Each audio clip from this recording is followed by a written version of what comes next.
Hi folks, Squirrel, Magic Fishing Outdoors. We have a small encampment down here. We have the 71st Regiment, Pennsylvania Volunteers, California Regiment down here today.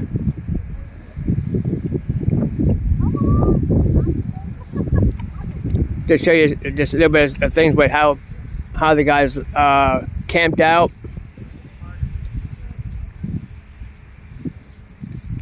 We have a few tents down here.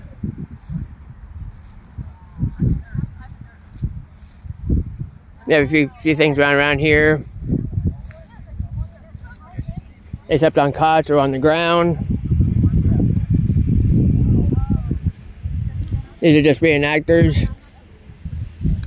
How you doing? Are you with this unit? Can you tell me something about you guys' unit? 71st. I mean, wait, about the history about it.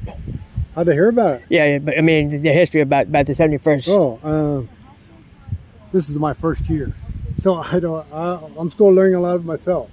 This is my first year. But can you give me a little update about it? Well, I started in spring, and I'm just doing like a small recording on you, if you don't mind. Yeah, I know. Yeah, I don't know a tremendous lot about it, but those guys over there would know a lot more than I do. And as far as the history of it, and I'm learning a lot of it myself. All right. So sorry, I can't tell you a whole lot more.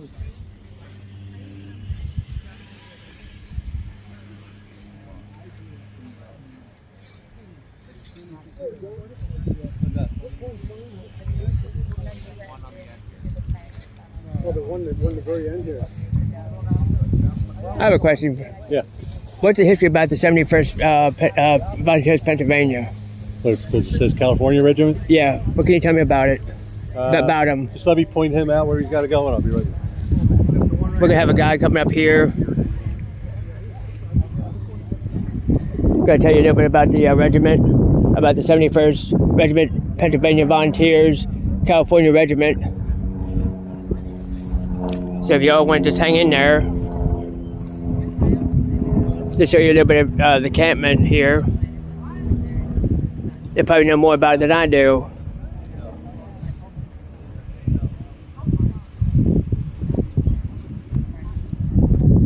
I'm going to show you some things.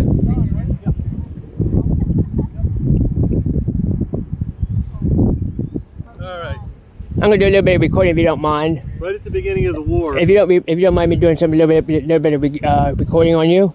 That's fine. I'm gonna hold you right here. Just go ahead and just do your talking. Corporal John Brown from the 71st Pennsylvania.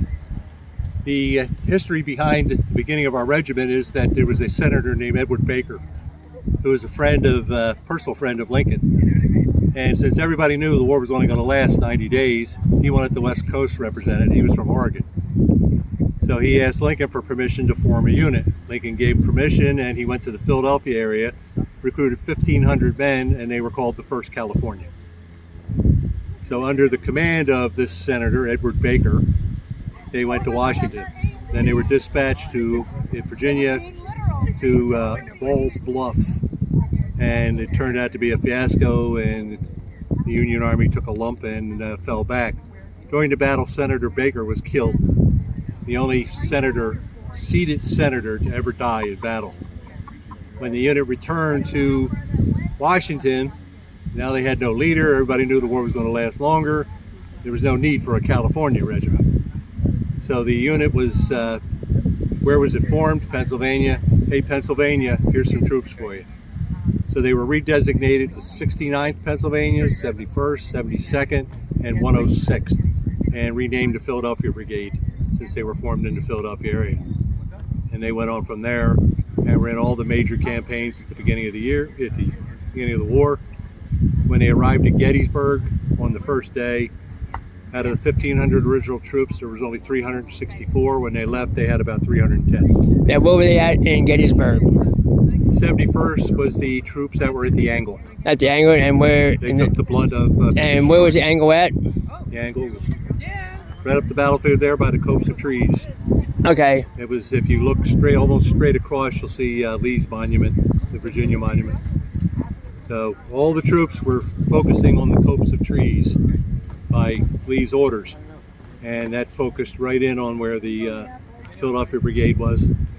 You had the 71st at the angle, then the 69th, then the 106th, with the 72nd in reserve. When the Confederates reached the wall and hand-to-hand fighting broke out, the 72nd was ordered forward, which at first they refused. They were ordered second time, they refused. Third time they were ordered forward at gunpoint, and they did advance, did get to the wall, and did save the line. It would have been nice if they had done it originally, but eventually got there. And although their monument should be behind the line on the hill, they went to court to get their monument on the battle line, which is where it is today. Do you mind if I go walk around here a little bit? No, that's what it's for. I appreciate it. No problem. Thank you very much for the history about it. Mm-hmm. You have some guys that are pretty neat. Anything that's open is generally... Try to keep the home stuff away and try to keep it hid, right? Exactly. Now this is a private tent. He's not the neatest in the world. I'm just going through it. I'm just walking through it. This is mine. I'm a corporal, and Can we show your gun off a little bit, or your rifle? Well, we're gonna show here a little bit of his rifle. Now, what type of? This is the 1861 Springfield. And what caliber is it? 58 caliber rifled musket. All right, not bad. Range out to 800 yards. All right, thank you. We're gonna just go in here and just take a look in here. I'm just gonna No problem. just take a look and see. It's pretty neutral. Just doing a bit of recording. That's Now, all. actually, in the Civil War, there would be 8 privates. 8 privates. These tents. 8. They'd be stacked right across. Now, would it be Or bigger there than would that? be 4 corporals or 2 sergeants in these size tents. Now, would 8 privates fit in these things on the ground? Yeah, cross this way. Oh, going Just say you're the guy all the going way this in the back, direction, and right? You have to get up in the middle of the night. Oh, so you have to go this way. Oh yeah, sideways. All right. I do a little bit of history myself, but I just do the bits and pieces of Gettysburg. Yeah. I haven't done any actually really reenacting at all for a while.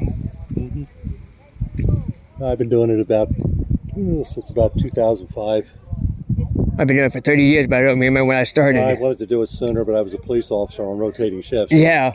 It wasn't conducive for... All right, I really appreciate you showing me everything what you got. Okay, and there's our regimental sign there on top. There's a couple old recruiting posters.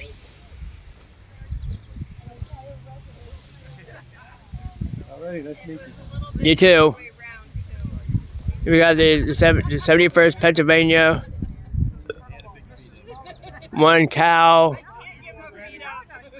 everything else. They were at Ball's Bluff, Marvin's Hills, and Antietam.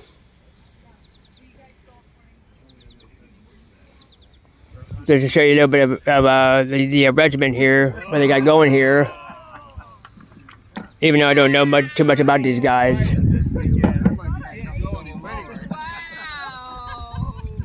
Hanging out with Kurt too much. We're just gonna go on around here and say how camp was lived back in 1863. They didn't really have cots or anything like that back then. But here's some of the tents they had. Now here would it be what you call a wedge or a dog tent. I'm sorry, that's modern home stuff. This is what you call a dog tent. You'll probably see about maybe 3-4 guys in it, and that's what you call campaigning.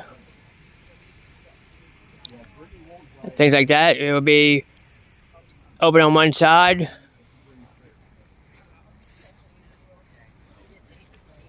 And maybe open on the other side.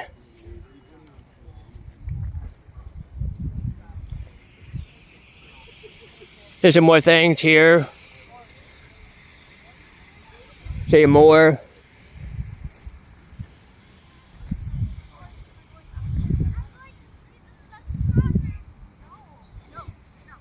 give you a bigger view of the campaign what we're doing here.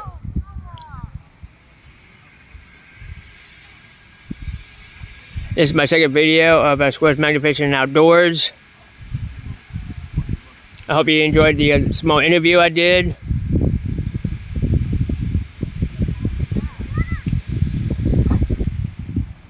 I'll show you more. I appreciate everybody for commenting, liking, and give me a comment on this. I appreciate everybody for stopping in. And I'll catch everybody on the next one. Squirrel's Magnificent and Outdoors. I'll catch everybody on the next time when I'm out here. See y'all later. Bye.